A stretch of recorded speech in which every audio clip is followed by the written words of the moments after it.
যে আজকে আমাদের সঙ্গে আলোচনার সময় আনুমানিক দুপুর 12টার দিকে হঠাৎ করে এই বিল্ডিংয়ে ফায়ার অ্যালার্ম বেজে ওঠে।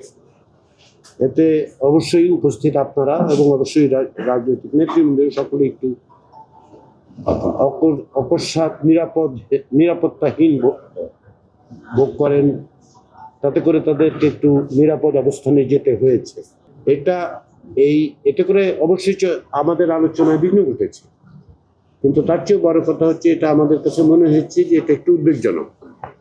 আমরা অত্যন্ত গুরুত্বের সাথে কমিশন এটাকে অত্যন্ত গুরুত্বের সাথে বিবেচনা করেছি এবং আমরা এটাও দেখেছি যে এই সময় জাতীয় নেতৃবৃন্দ উপস্থিত, জাতীয় নেতৃবৃন্দকে পথ দেখানো, কোথায় এটা নিরাপদ অবস্থানে যাবে সে ব্যাপারে ফরেন সার্ভিস একাডেমির পক্ষ থেকে আমাদের কাছে মনে হয়েছে যে খানিকটা কাজের ব্যত্যয় ঘটেছে।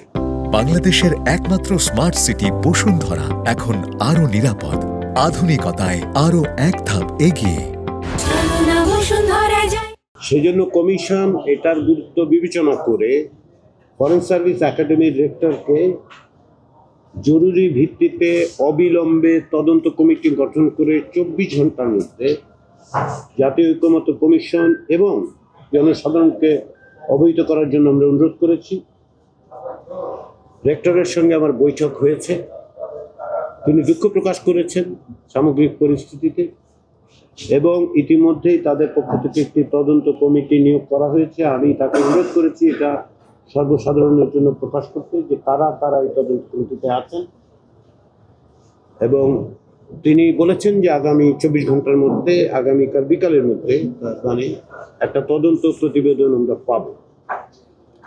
আমরা এটাকে গুরুত্ব দিয়ে বিবেচনা করেছি। এটা এই কারণে সৌভাগ্যবশত কোনো দুর্ঘটনা ঘটেনি, কোনো অগ্নিকাণ্ডের ঘটনা ছিল না, কিন্তু আমাদেরকে এটা বিবেচনা করতে হবে যে এখানে উপস্থিত জাতীয় নেতৃবৃন্দের নিরাপত্তার ব্যবস্থাটা বিধান করাটা এখানকার হোস্ট হিসেবে ফরেন সার্ভিস একাডেমির এবং সমস্ত রকম ব্যবস্থা নেওয়া প্রয়োজন, যাতে কোনো অবস্থাতেই কোনো রকম দায়িত্বের ব্যত্যয় না ঘটে। আমরা তাদেরকে অবহিত করেছি।